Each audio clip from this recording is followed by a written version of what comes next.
Okay, it's 2:30 and we want to value your time, and we also want to make sure that we have enough time at the end for any questions, comments, concerns, since we do have a broad range of experience to collaborate with you in what you're already doing in regards to co-teaching and sheltered instruction.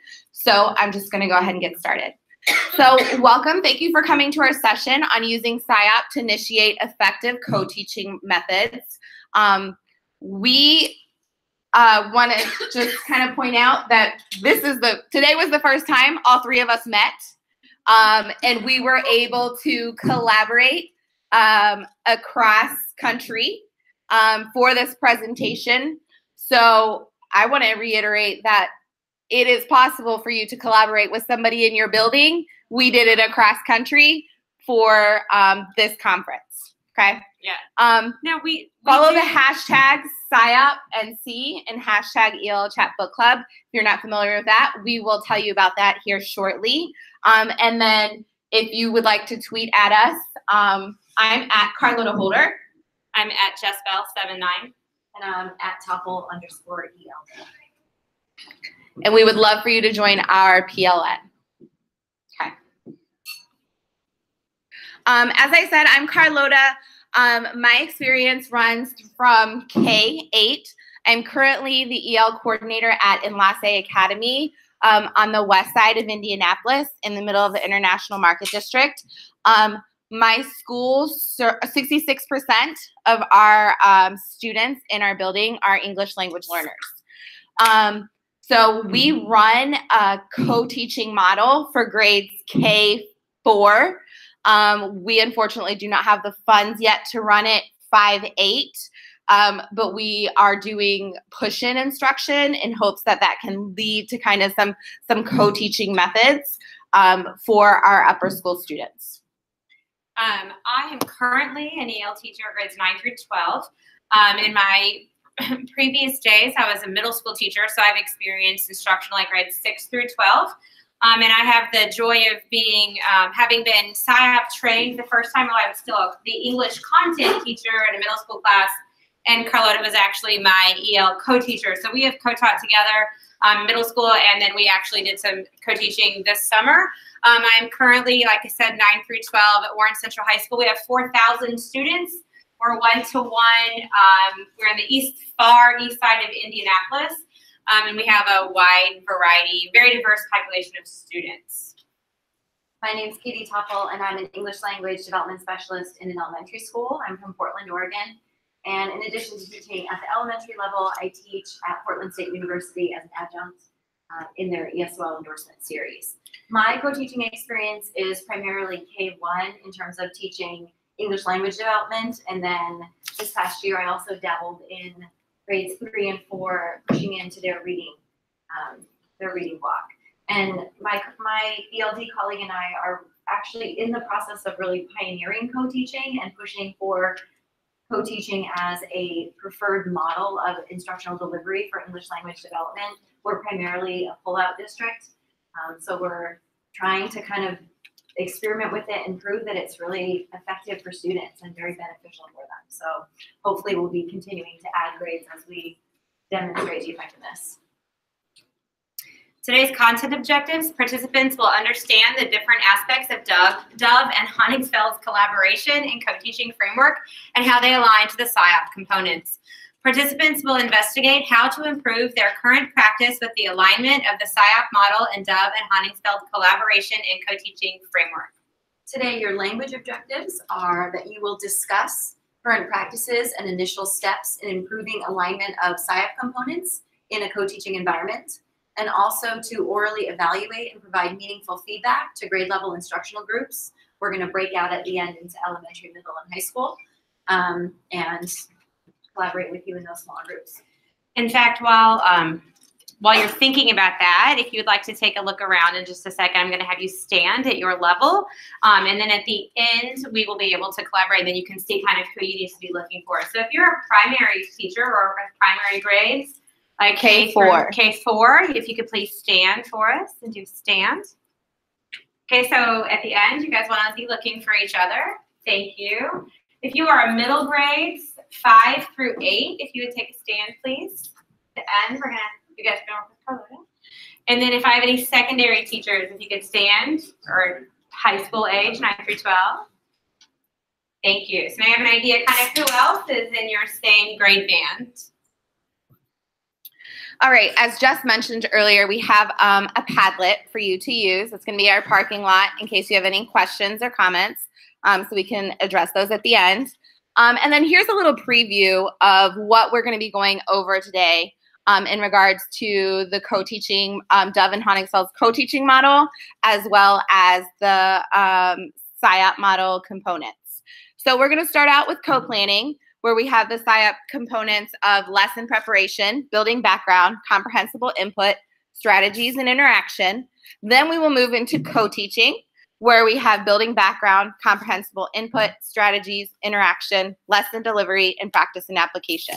So all of this is integrated, you will see. So we have co-planning and co-teaching in both of those areas. And then we're going to go to co-assess, with the component of review and assessment, and co-reflect, which is also review and assessment. So that's what we're going to dive into today. So we're going to start out with the co-teaching framework of co-planning. Under co-planning is pre-planning, collaborative planning, and post-planning. And then we have our SIOP model components of lesson preparation, building background, comprehensible input, strategies, and interaction. So co-planning is one of the most important components of the collaborative instructional cycle. And me and Jess are going to share with you like why that was so important when we were co-teaching. The synergy that often occurs between people as they collaborate creates a combined effect that often sparks innovative ideas, strategies, and solutions as compared with when an individual plans alone. So when Jess and I were co-teaching in the classroom, I was the EL teacher. She was the content teacher for language arts, for 8th grade language arts. We were able to, because we were working collaboratively, come up with some units that we would have never come up with on our own. So we had a Salem witch trial unit, which we tied to Roanoke with we did cross curriculum with our 8th grade social studies teacher. So they had built their background in social studies, and then we were going to continue to do it in ELA. And then we were able to find all different kinds of fiction, nonfiction text to spark the interest of that within our students. We did a civil rights unit.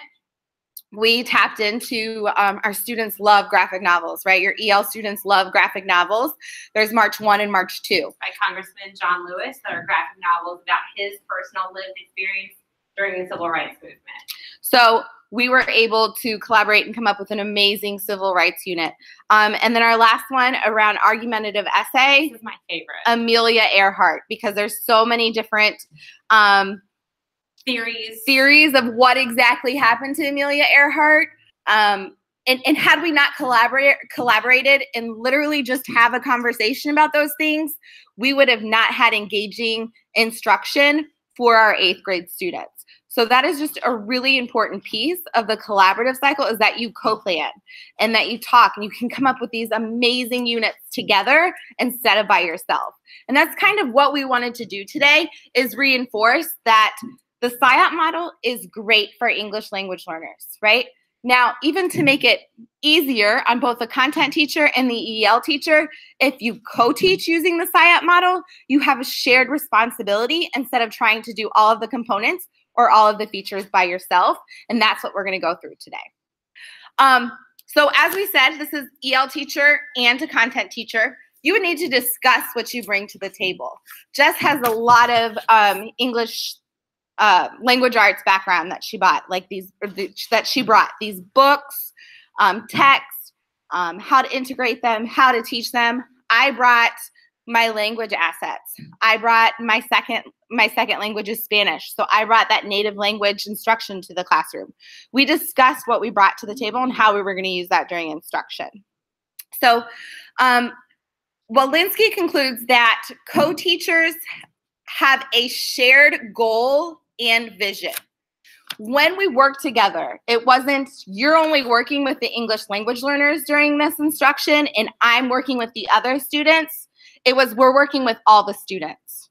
So if I had a small group based on NWEA data, Lexile data, it didn't matter if they were English language learners or gen ed students, we were working with all of them. And our goal for these units was for all of our students' engagement. We had a shared goal for all of our students to be successful. So in lesson preparation, the content objectives from the content teacher. So in this case, we have an expertise, your content expertise is joining with the language expertise. And as the content teacher, my expertise was to clearly align to Common Core or state standards or to the curriculum map, and to choose content concepts for appropriateness with age and educational background of students. I needed to identify the necessary prior and background skills and determine if students needed remediation, whole class instruction, or enrichment. And with the co-teaching model, some of this stuff, this would be pre-planning. This could be done, this is something Jess could do on her own.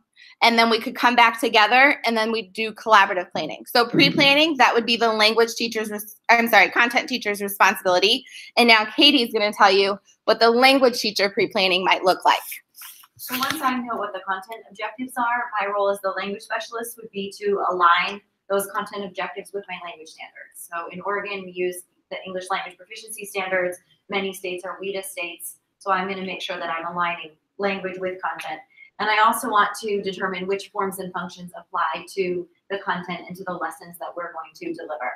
I also want to think about supplementary materials to make sure that when we're teaching, content is comprehensible. So that would include things such as visuals, realia, anything hands-on that I need to show or demonstrate, adapted text, songs, all those great things.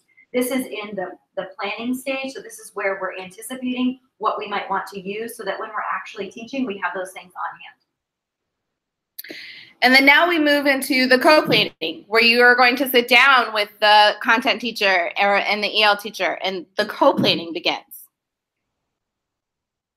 So collaboratively, we're going to adapt content to different proficiency levels. We're going to sit down and decide who's going to do what. Are we going to do this together?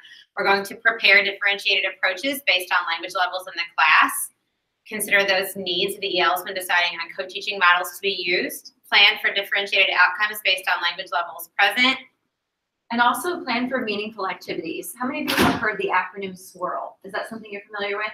That's the intent, to make sure that we're integrating speaking, listening, reading, writing, and having students interact. So activities such as talk, read, talk, write, or QSSA are great strategies to use to incorporate those multiple modalities and domains of language. We are not providing a strategy session for you. If you would like, we have some wonderful resources. There are so many strategies that we have strategies, you have strategies. There are so many strategies. These are some great books that we have referenced, that we use, that we found to be particularly helpful. They're also in our references slide. But if you are in need of strategies, we are happy to recommend the SIOP 99 activities and ideas, Making Content Comprehensible, the ELL Teacher's Toolbox by Larry Ferlazzo, Talk, Read, Talk, Write by Nancy Motley, and Unlocking English Learners' Potential by Diane Stairfan.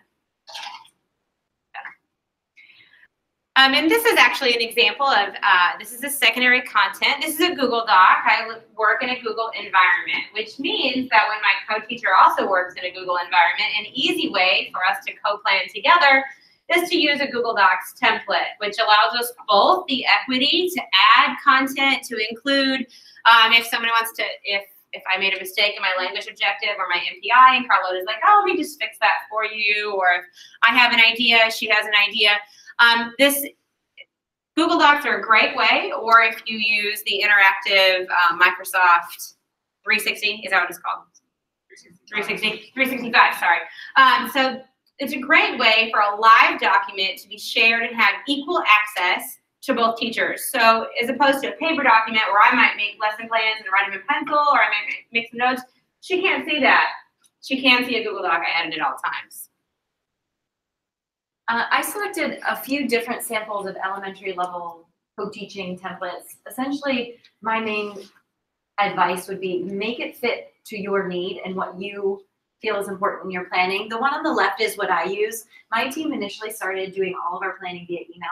It was email exchanges, and we were trying co-teaching for the first time and felt really successful. Email's great. And then we got to year 2 and I realized, now I have to go searching through emails in order to find what our lessons were, and that wasn't as effective.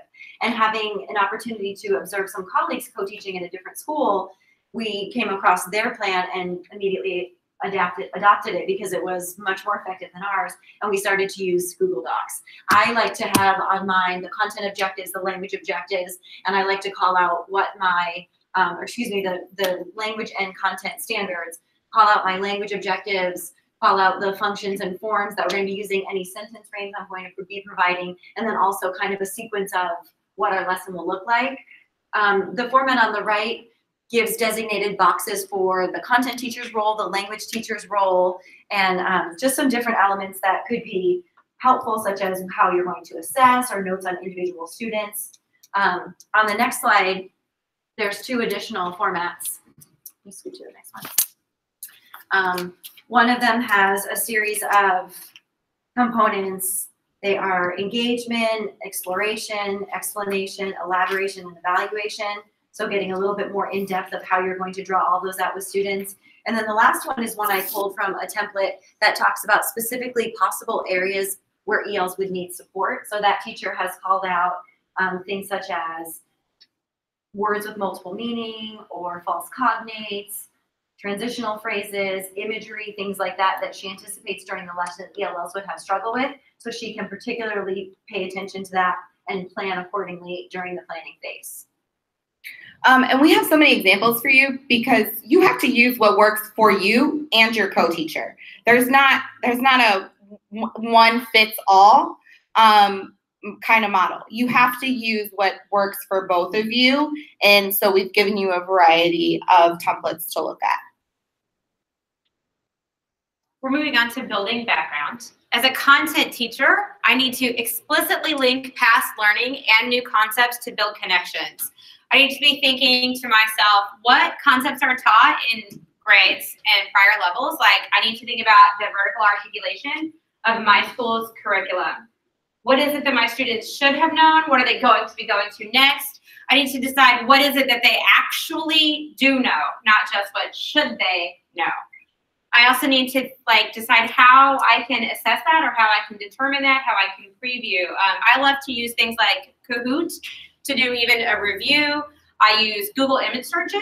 If students don't understand a word, I do a Google image search and then they're like, oh, that's what you're talking about. You can use mini assessments. You can use short video clips to help build background. You can use Klein scales, which is like a continuum, if you're not familiar with that term. You can use academic discussions, picture books, anything really to link that past prior knowledge to what it is you're getting ready to work on. As the language teacher, when I'm planning for building background, I'm thinking specifically about vocabulary, identifying terms and words that will be challenging for ELs, and then making plans to ensure that those words and terms will be comprehensible for students. Also thinking about cultural perspectives that are represented amongst the students and thinking about what elements of the content might be misunderstood or might be tricky for students to understand if they are in any way culturally biased or representative of mainstream culture. And anticipating those things in order to be able to help students make connections or learn about something that they're not familiar with. Jess already went over some of these, but here are some examples of building background. So we have TES, which is blend space. Keeping in mind that this is in the planning part because you have to do this ahead of time, right? And that's why you will see it again in co-teaching. But you would have to plan these. They're not just, I mean, there are some just made that you could use, but not necessarily will it fit the needs of your students. So you may need to plan to make them ahead of time. Using Google Classroom to embed YouTube videos, pictures, anything that you need. Jess already mentioned the Google search. To build vocabulary, Simon says, this is an example, Simon says, this content says. So this example is Simon says ancient civilizations say. And so it has kind of the basic words and then the more academic words that you would maybe like pre-teach the students in order to build their background. And then it also has pictures for them to refer to. And this one particularly has like what it looks like today, what it looked like a long time ago. These elements could also easily be transferred into the actual co-instruction piece, but this is the point in time when I'm planning for what this will look like during instruction. So thinking about how to start with a familiar context and build from there, help students make connections. Modeling, thinking about how in our co-teaching we will model for students. In kindergarten, that's a huge part of letting them know what they need to do when they do partner talk. Both the teacher and I actually practice what the exchange will look like and sound like, so then they can do it when it's their turn. Pre-teaching vocabulary, so anticipating what I'm going to be doing during the lesson, thinking about connecting to their primary language. So in my case, I speak some Spanish, but I do need to proactively anticipate making those translations or figuring out cognate so that I'm prepared, because I don't want to be having to go take out my phone during the lesson and Google something to try to get a translation. I want to have that done in advance. Also, pre-teaching language for a test or task. So anticipating if we're going to need to work with a small group instead of the whole group to pre-teach any aspect of the lesson. And as Carlota mentioned before, that's not necessarily just for your ELLs. So in a co-taught scenario, your groups are flexible. And so there might be times where you're taking some ELLs, but not all. And then other students who are not ELLs, sometimes you might be taking all of your ELLs, but it's not I'm taking all my ELLs because I'm in charge of the ELLs. It's really knowing your learners and knowing what they need for that particular content and that particular context.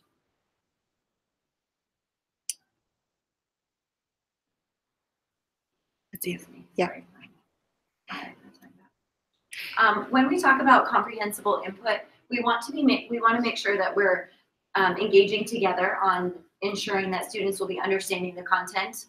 We're anticipating and planning for visuals that are going to help convey the content, and anticipate and plan for how new words will be taught.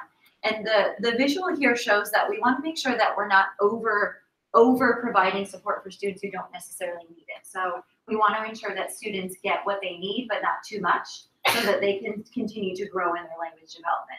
So for your beginners, you might be giving a lot of comprehensible input, including your adapted speech, your visuals, graphics, chunked instruction, slower rate of speech. For your students who are at a higher level of proficiency, you don't necessarily need to do all of those things. So depending on your configuration of co-taught instruction, you might be working with students who need a certain level of comprehensible input, and your co-teacher might be working with students who need less to challenge them a little bit more with the language component.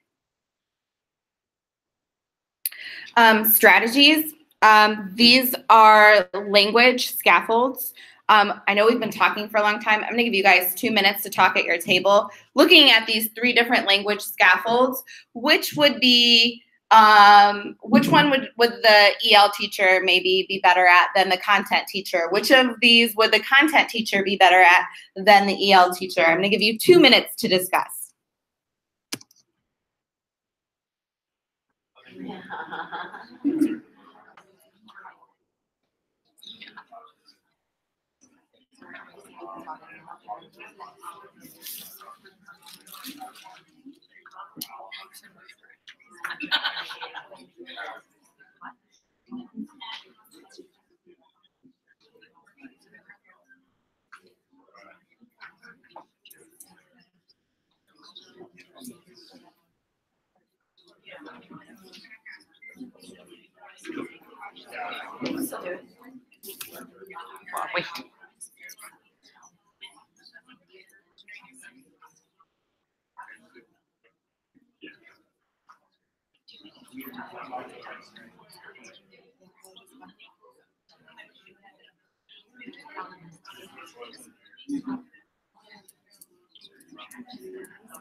If you can hear me, clap once. If you can hear me, clap once. If you can hear me, clap 2 times. Okay, my co-teachers informed me that I got a little ahead of myself because we have a check for understanding coming up, so I cut your time a little short. What could you say would be something that the EL teacher could bring to the table of these scaffolds? Verbal, okay. Anything else? Graphic organizers, I heard. Anything else? Procedural, okay. All right, what about the content teacher? What does the content teacher bring to the table in terms of these scaffolds? Well, all of them, but maybe those two are Procedural, okay. Models, okay. All right, great job. So when I was thinking about this, whoever's leading your instruction, that could be the content teacher, that should be the EL teacher, they should probably master this verbal section, right? Scaffolds, they need to be able to do that. So it could be the content teacher or it could be the EL teacher, which is the same with procedural and instructional.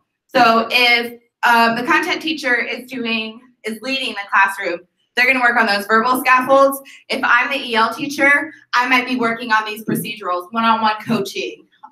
Perhaps I'm translating the directions that the content teacher is giving, right? It depends on what kind of role you're playing at that time of instruction that we will get into in the co-teaching And you might not section. have one leader. You might have two teachers teaching equally, which we'll talk about later. So then you would have to kind of work that out in advance. Who's going to be doing what?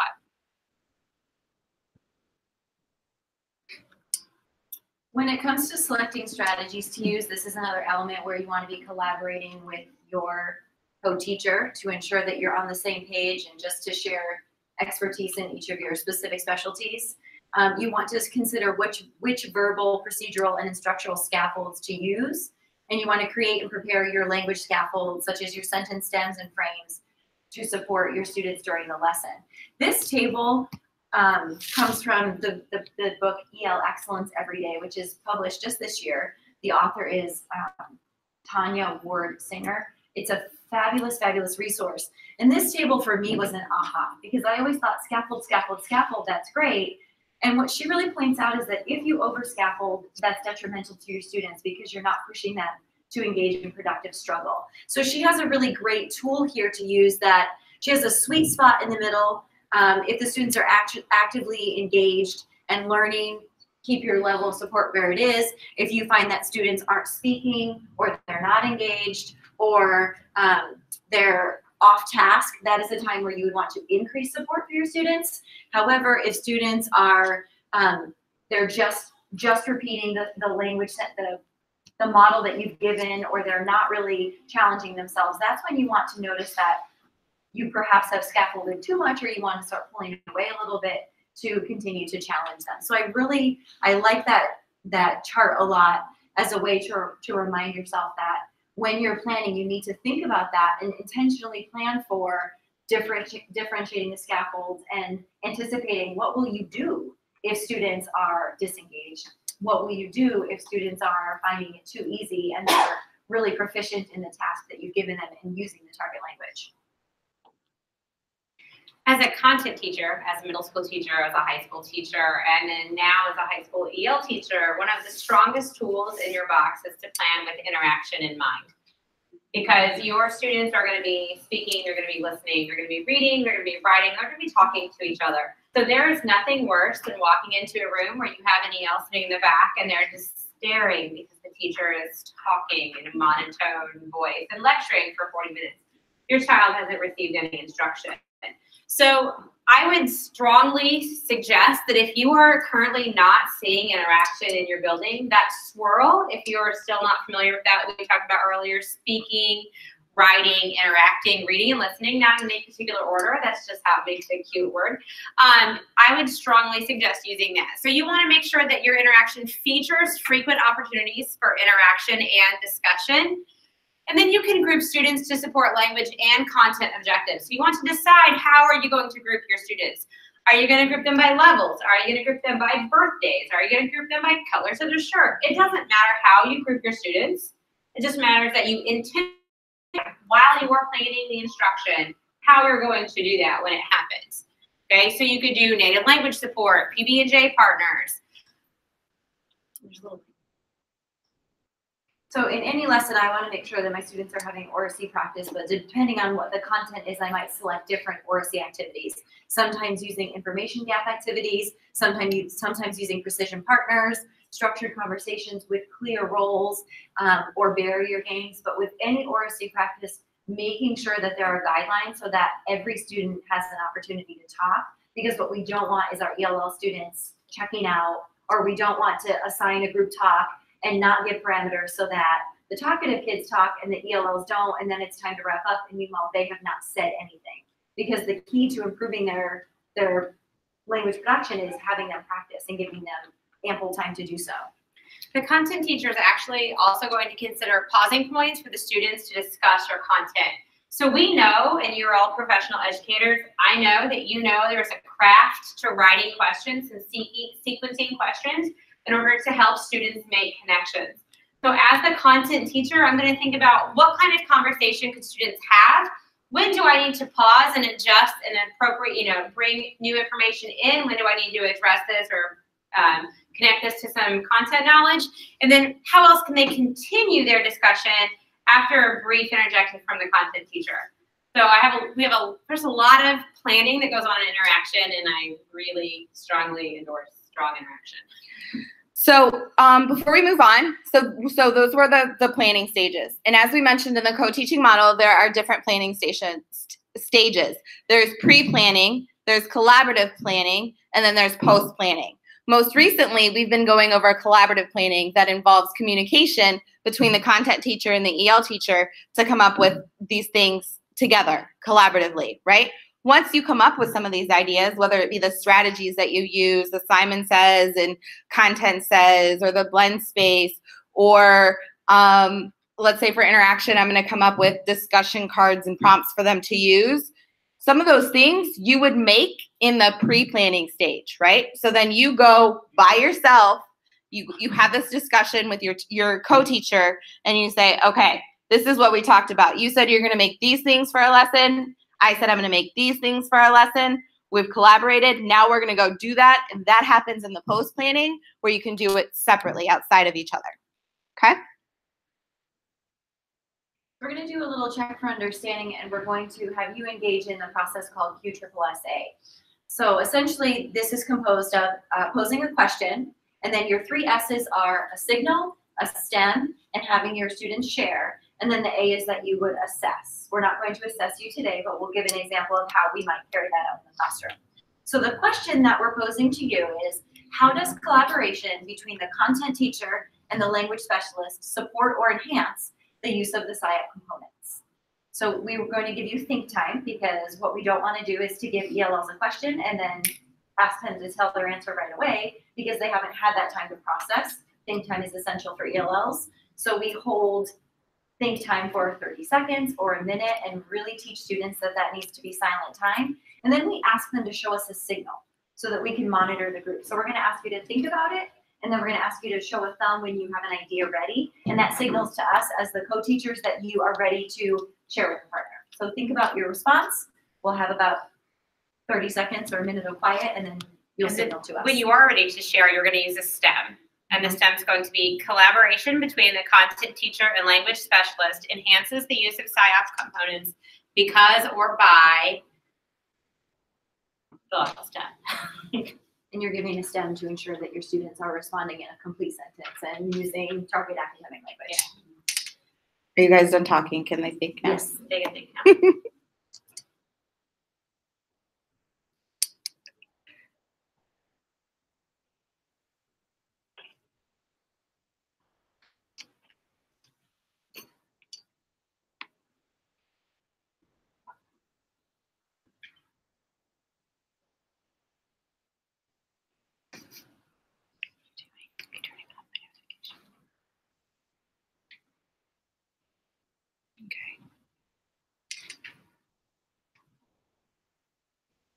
I just see a few thumbs. Remember, if you're done thinking, thumbs up. Okay, go ahead and share with someone at your table.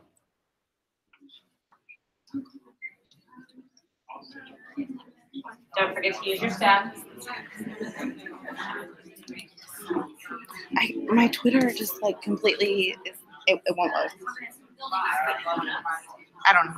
It won't load. Somebody was tell me like whether or not they can hear me, and I would stop it. Like, yeah, but my Twitter won't load.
We're going to come back together in 3, 2, 1.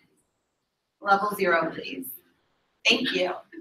If you're familiar with the book Teach Like a Champion, the author Doug Lemoff talks about the idea of no opt-out and making sure that students know that they are on the hook for being called on, so nobody can just choose to not engage or not be ready with the response. And there's some controversy over whether that's okay, because you don't ever want to make your students feel uncomfortable, particularly your ELs who might feel very nervous to speak in front of the class. But the purpose of using a strategy such as the QSSA is that they've had time to think and they've had time to practice before they might get called on. So I usually do a random drawing with kindergartners or first graders where we pull a popsicle stick. And my intention is not ever to make a child feel nervous or on the spot, but ultimately we do want them practicing their language, and we do want them to be accountable to speak in front of the group, because that's part of the standards, is that they can do that. So we do as much as we can to make them comfortable to share out. So with that being said, does anybody want to share out something that they discussed with their partner? I need to volunteer because I don't have popsicle sticks with me. Yes, thank you. Let's see, collaboration between the content teacher and language specialist and textbook use the SIOP component because it allows for there to be fidelity in the model. Thank you so much for using the STEM.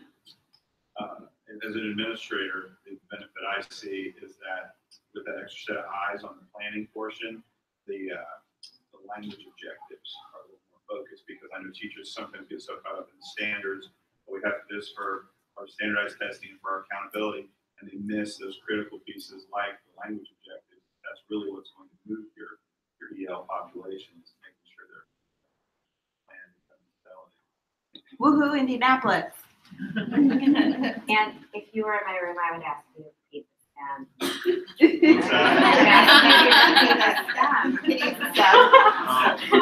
That's okay. And even not just kindergarten, but Administrator, you don't follow directions. I even use Class Dojo with my high school students because I love the toolbox, right? It's not about like keeping track of behavior points, but it has a randomizer. It will set kids up into groups. It has a timer. It has an alarm.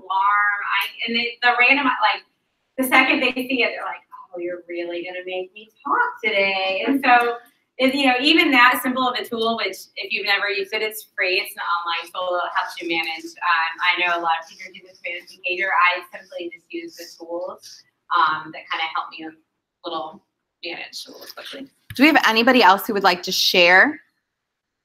My partner and I were talking about how that collaboration enhances the use of the side components because Way to use that STEM. You thought about it. I did. I tweaked it. You're building on each other's strengths. So as a content teacher, I'm really vested in the content, but as a language teacher, you're really vested in the language. And then over time, that you just kind of start infiltrating each other's thinking. Even when you're not together, when you're not doing that co-planning, you start thinking as a content teacher, oh wait, what about this? And how could I word that better? What components do I need to kind of be thinking about more intently that I'm not? And conversely, for the language teacher, it forces you to think more about the content. You also modeled something great, that if a student is able to answer the question without using the specific STEM because they have language that is proficient enough to reword it, You don't need to redirect them back to the STEM because that's great. And that's where you don't want them over relying on something that is more simplified than they can do. They can definitely use outside of the box. If they answer in one word, that's when we're going to point back to the STEM and prompt them. And the author of Talk Read, Talk Write, Nancy Motley, created an excellent video that was part of the Virtual conference about prompting students to speak in complete sentences and how to give signals and back off so that eventually you can give the, I forget what her hand motion was, but it was something to the effect of complete sentence, and with just that motion, students are able to come up with that because you practiced it and you've kind of backed off on your scaffolding. All right, now we're moving into the co-teaching framework of co-teaching, where we will review the SIOP models of building background, comprehensible input, strategies, interaction, lesson delivery, and practice and application. So as you can see, some of these components we went over in the planning stage. We will address them now in teaching with those components. So the goal for co-teaching is for English language learners to have the opportunity to learn academic content with their native English speakers, right? We don't want to pull them out of those classes. We want them to be inclusive. We want them to be included. We want them to feel a part of the school culture. It also enhances EL students' understanding of academic English as they're using their English proficient peers as those native English models, right? But we also need to remember our native English students are also learning how to use academic language, right? And our goal for SIOP is for teachers to be able to integrate that content and language instruction for students learning through a new language by incorporating the techniques and components to make content comprehensible and that language accessible so that they can develop their skills in the new language, which is English, and gain that academic language proficiency. So Dove and Honigsfeld have 7 models for co-teaching. We're going to just show you 3, and these are the 3 that Jess and I used mostly, and we discussed with Katie. These are the 3 models that we mostly use co-teaching, and we're going to go over those. So our first model is 1 group, 1 lead teacher, and 1 teacher teaches on purpose. So that person teaching on a purpose is still in the classroom. Maybe they have a small group. That small group doesn't just consist of English language learners. It consists of all learners that would be essential to that group. And so I'm teaching my small group for a purpose connected to whatever the lead teacher is teaching. Maybe the lead teacher is teaching and I'm teaching on purpose with 1 group, and then they go back to her group or the whole class, and then I take another group and I'm teaching with purpose. But I'm also being cognizant that I have all learners in my group, and I'm not just pulling the English language learners back to the back of the classroom. Do you guys want to say anything about model 1? One of the main kind of warnings of co-teaching is to make sure that the language teacher is not functioning in the role of just assisting in the classroom. And so this model is sometimes where that can come into play. So the main difference between me in the classroom teaching on purpose as an ELD specialist and my instructional assistant who might do something that looks similar is that I have been an integral part of planning the lesson with the content teacher, where my instructional assistant comes in and is ready to do whatever the teacher has planned, but the IA doesn't necessarily know in advance, and they haven't had a role in planning it. If you had come to visit Carlota and I when we co-taught, we didn't, like, sometimes I was doing a small group and she was leading the class. We had people come visit that didn't really realize who was the content teacher and who was the, sorry, yeah, we have interruption. Who was the content teacher and who was the English language development teacher? Because we switched roles all the time. And so sometimes I would pull a small group, sometimes she would pull a small group, and the other one would be teaching, and sometimes we would just take turns. So the next model is model 2, where you have students in 1 group and the 2 teachers are teaching the content at the same time. And that's what we're actually doing right now. All 3 of us are sharing the instruction for you all and we're just kind of taking turns, because this is a formal presentation, planned out kind of who is going to talk about which slide.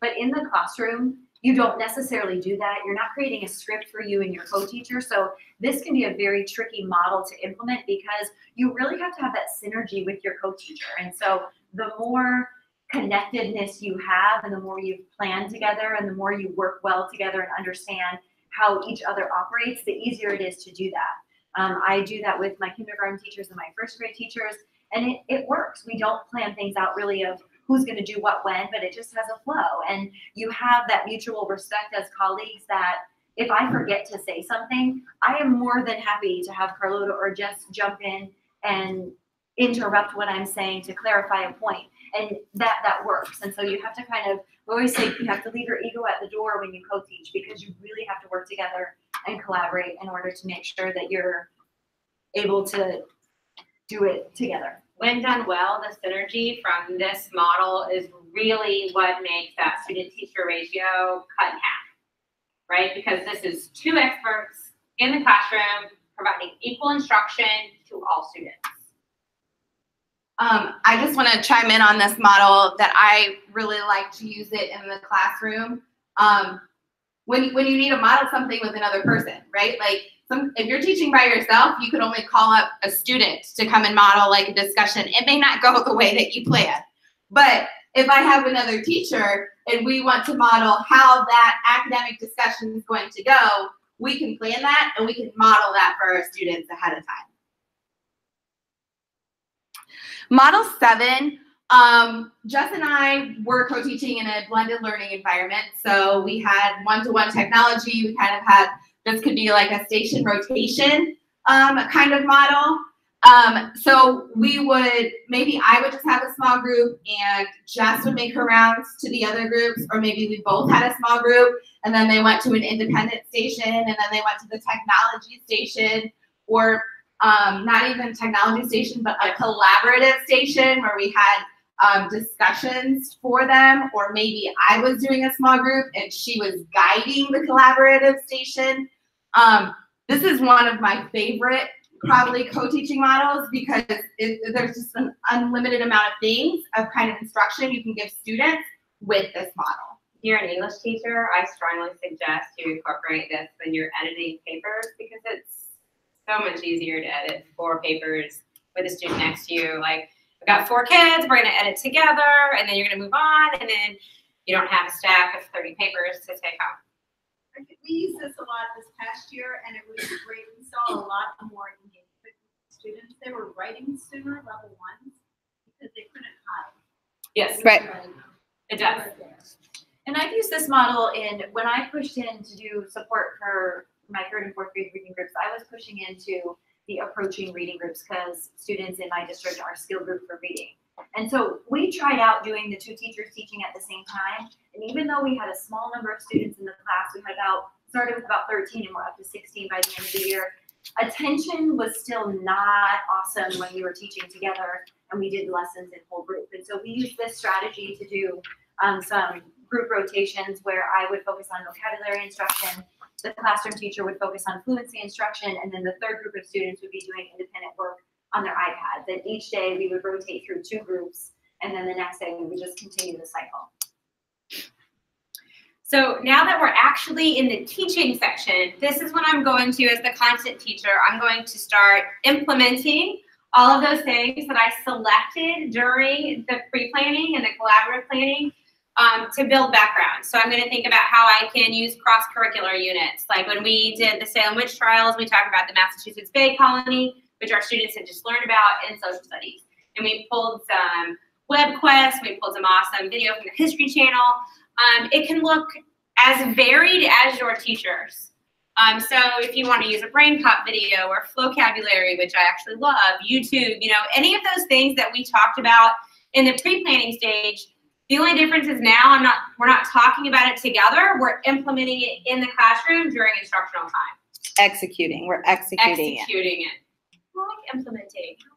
And as a language teacher, I'm going to focus on bridging new learning to previous learning and providing the time and space for students to make connections. Common Core standards really emphasize staying in the text and de-emphasize students making connections.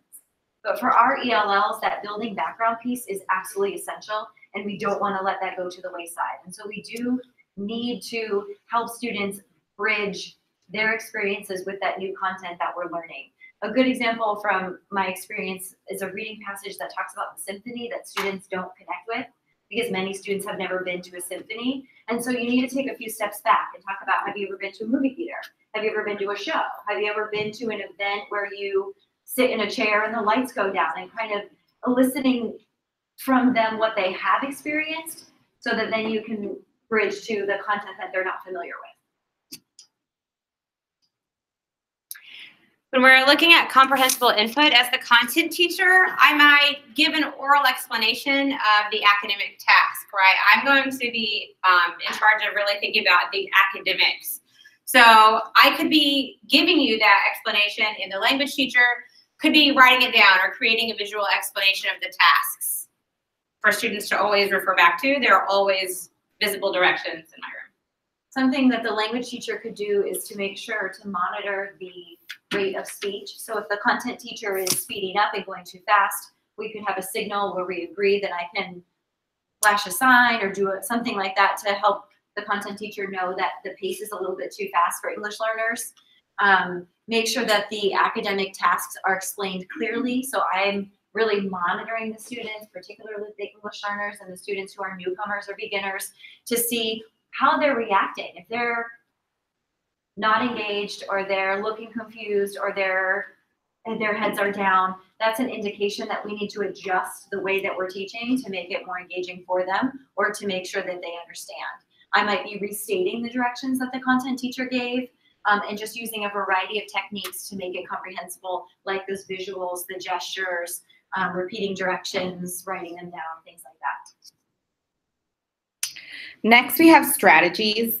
And I just want to mention that this can also happen in the pre-planning stage, where you're going to plan for some of these strategies, but these are different than the ones that we went over in the co-planning. So we have our cognitive strategies, our metacognitive strategies, and our social strategies, right? These are things that we want students to be doing during our instruction while we're co-teaching. If we want them to be highlighting, self-questioning, right? Like, you're going to model that. Think alouds, read alouds. I just mentioned before with that model 7 or model 2, how if there's both of us up there and we want to model interaction or questioning, right? That's when this would be very helpful. This is when students are interacting. If you are someone who's a co-teacher and you're uncomfortable with student conversation, you might need to really think about that. EL students and all students really need to be able to express what they've applied, like what they're learning. So students are going to, like, as the content teacher, I'm going to decide what content from that day lends itself the easiest to interaction. So what of the things I'm teaching can they interact about, right? And as a language teacher, I want to make sure that students have frequent opportunities to interact with each other. So it's not that the teacher is going to talk for 45 minutes and then the students get a brief moment to share with the partner. Particularly for young learners, it's hard to keep them engaged. And so for every 10 minutes of teacher talk, they need to have 2 minutes of talk. With really young learners, even for 5 minutes of teacher talk, students need a time to interact and to speak to each other. Making sure that ELs have sufficient time to think and process before they have to communicate, because that promotes their success, that they've had time to process what you've said, the directions you've given, and then also process what they would like to say, which helps them build confidence. And then also just thinking about how you're configuring those co-teaching models to make sure that students are getting time to talk and interact with one another. In lesson delivery, the content teacher is going to make sure that the content objectives are posted and conveyed. They're going to explain why skills and information is needed and how it will be assessed and how it applies to the real world. They're going to link background knowledge to new content, and they're going to be delivering content. The language teacher is going to post and convey the language objectives to the students, and then also model that target language throughout the lesson. As we I'm trying to think back what it was. One of the presentations talked about always referring to, pointing back to the visuals to make sure students are paying attention to the vocabulary words or the language objectives or the sentence stems. That's part of making it comprehensible. And then also just promoting student engagement, keeping tabs, keeping the pulse on ELLs and how they're reacting to adapt as needed. One of the things I really like about being a second teacher in the classroom is that I often have better opportunities to really look and think about how the students are reacting. When I'm teaching by myself, I'm so caught up in what I'm doing, I'm not really looking and processing what students are doing because I'm busy, I'm teaching. When the other teacher is having her or his or her moment to teach, I can really look around and see how students are reacting. And I had a student recently who had his head on the table, and I think he was actually sleeping during the lesson. And while the teacher was carrying on, I kind of knelt down by him and said, "Did you not get a lot of sleep? What's going on?" And he said, "No, I'm really bored."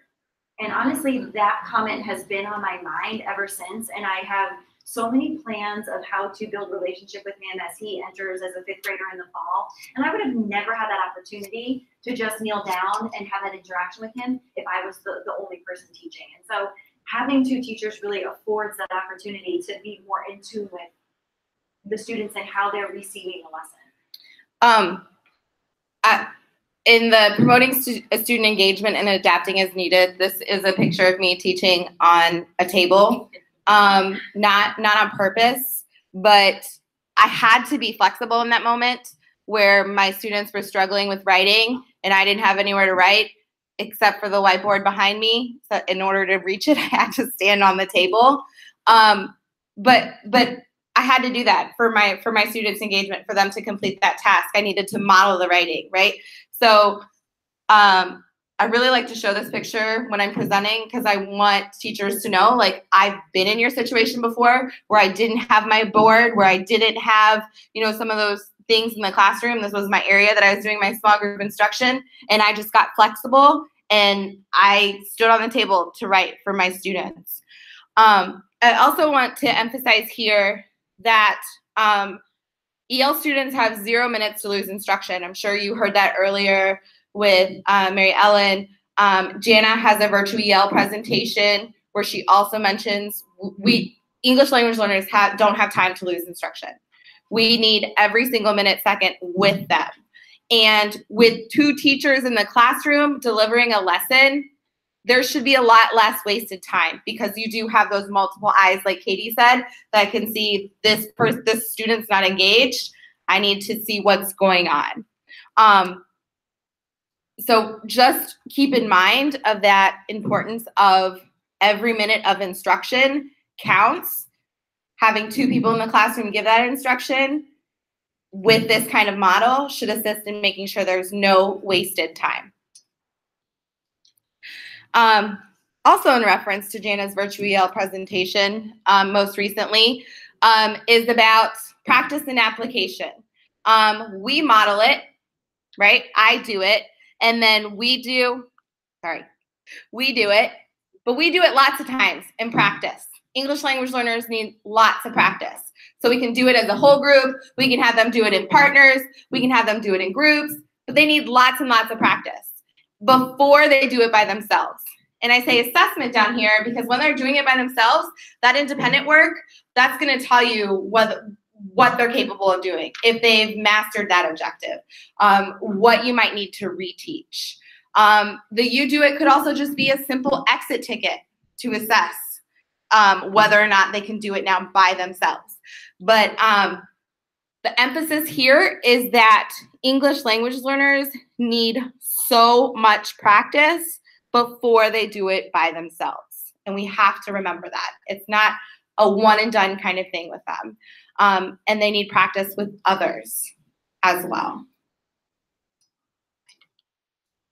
So we have some examples of the we do it in terms of vocabulary. My district has a vocabulary instructional routine that we use to introduce students to the vocabulary words for the week, used in conjunction with the prescribed reading program.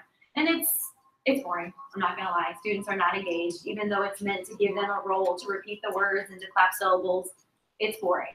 So I kind of came up with a variety of vocabulary activities that we do throughout the week that allow them to really interact and engage with the words in different ways. So the top left shows kind of just a scene that incorporates all the different vocabulary words, which we drew and constructed together and labeled together. And I went back and made it a little bit more neat. What's interesting is that one of the words was arrival. And I was drawing the picture and thinking, oh, how am I going to incorporate arrival into this picture? And my student Fernanda came up with the helicopter idea, because the arrival of the helicopter then rescued these people stranded on the boat because they were on a voyage and they encountered lava. So these words are based on a story that they read that's part of the prescribed program. But the goal is to make it interesting and allow them to apply the words to different scenarios and things like that. And because those are sticky notes, I could then have students interact with that. So when a student finished a different vocabulary task, I said, okay, go label all the pictures in here with the words. And he was able to do that independently. The circle with the circle inside shows basically having students think about the variety of words. So rather than teaching them one word, they know the entire set because they experiment with prefixes and suffixes. So our word was twitch. So students were able to come up with twitched, twitching, twitcher, and twitches. And sometimes they add a suffix and we have a discussion about, is that a real word?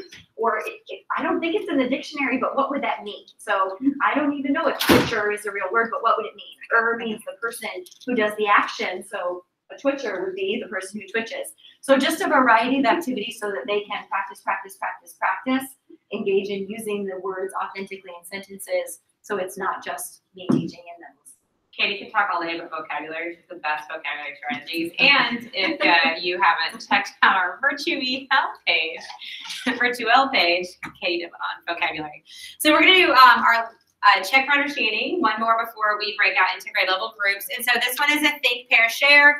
And we're going to think for about 30 seconds, and then we're going to share out for a few minutes. So what 2 ideas about co-teaching would you like to include or adjust in your practice? We're going to 30 seconds to think, and then we're going to 2 minutes to share.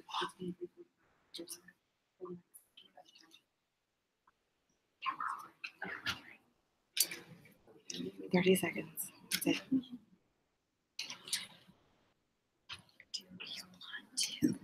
I feel like we can go through these next ones pretty quickly. We can, but we can also, people can stay and talk to us during the break. Yeah. And we can utilize that. Yeah. If they want to. Okay. Because not everybody necessarily feels the need to follow up or ask questions. So. Right. If you have not yet started sharing your group, feel free to share. Your thinking time is up.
We're going to come back in 3, 2,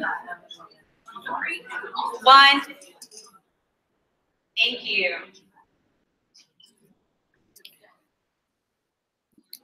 Okay, we're running out of time.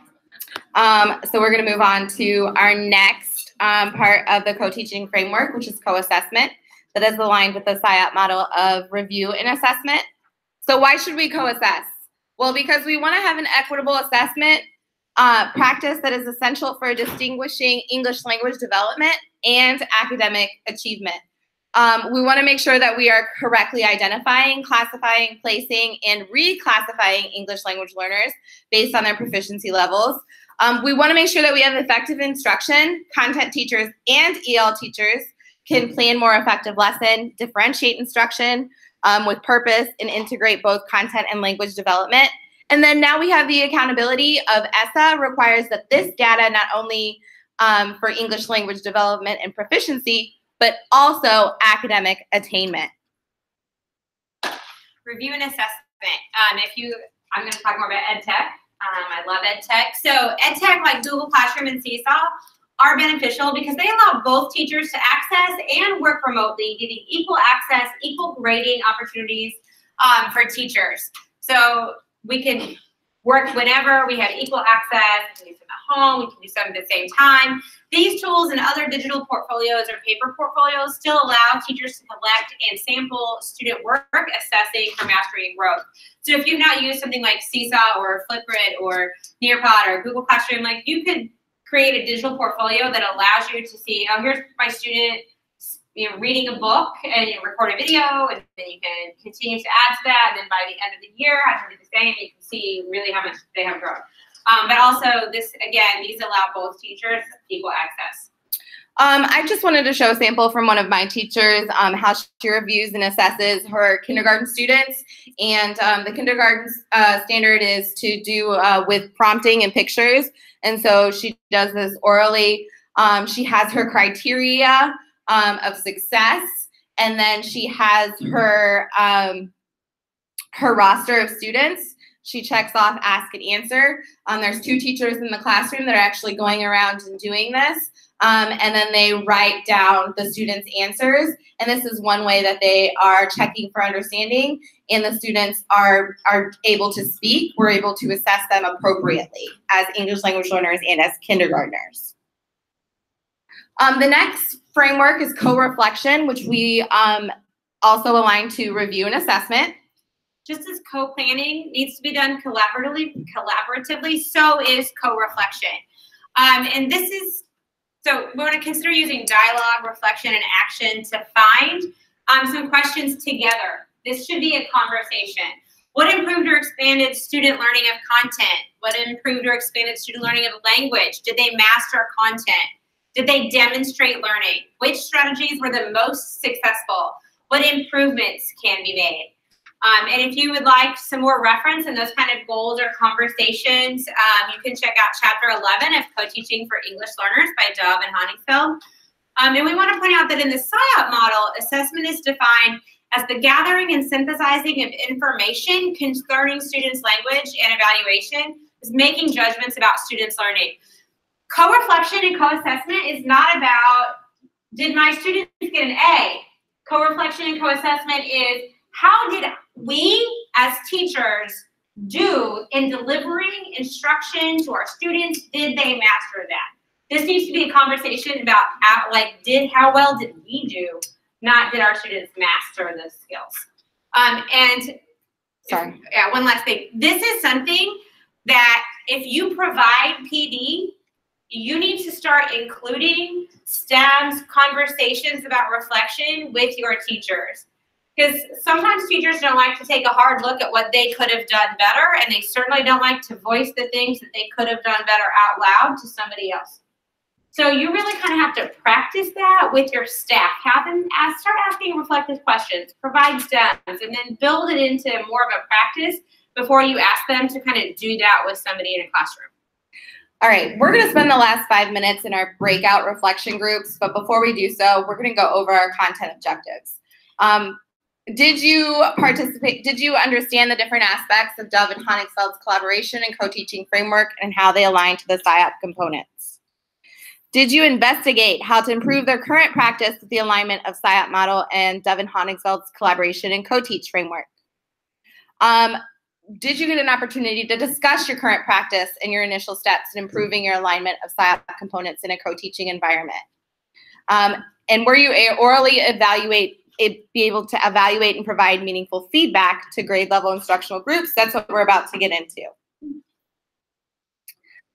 We also just want to mention before we get to groups, because we'll let you leave if you don't want to collaborate with us, to join us on Twitter, #ELChatBookClub. We mentioned that before, that today's the first time we're actually meeting, but we know each other well through this virtual book chat. So essentially, the idea came about because there's a lot of live chats on Facebook. And as a mom on the West Coast with 2 young kids, they take place during dinner time and bedtime, and I often can't participate. And so the idea was just to do this as a slow chat. And so we selected a book. We often have people in the PLN vote on it, and it takes place over the course of 4 to 6 weeks. We push out questions. We've had game boards where people can move along. We usually do a giveaway at the end where we give away copies of the next book from the publishers. This time we're giving away some other little prizes, but it's just a fun way to collaborate with people from across the US and internationally and really talk about best practices for English language learners. And the authors. That's what I was gonna say. Collaborate with The them. best part is that the authors are active on Twitter and they interact with us. And we often do Google Hangouts and have kind of virtual chats about the books, and the authors will join us. We did one of Jana's books, and she participated.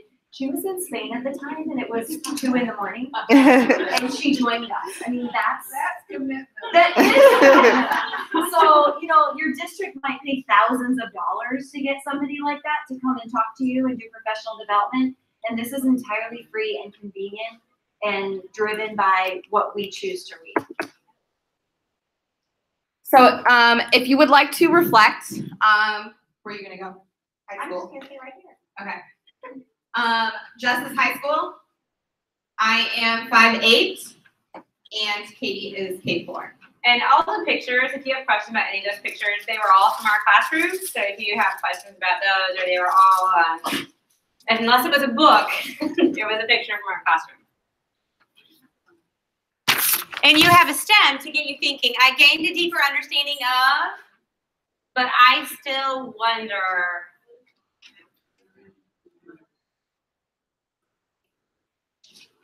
So feel free to join us to ask further questions. Feel free to. And we're going to turn our mics off so that no one, they don't need to hear everyone.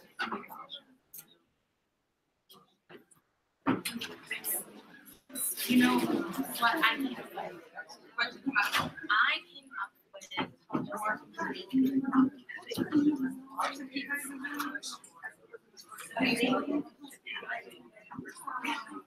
The book chat.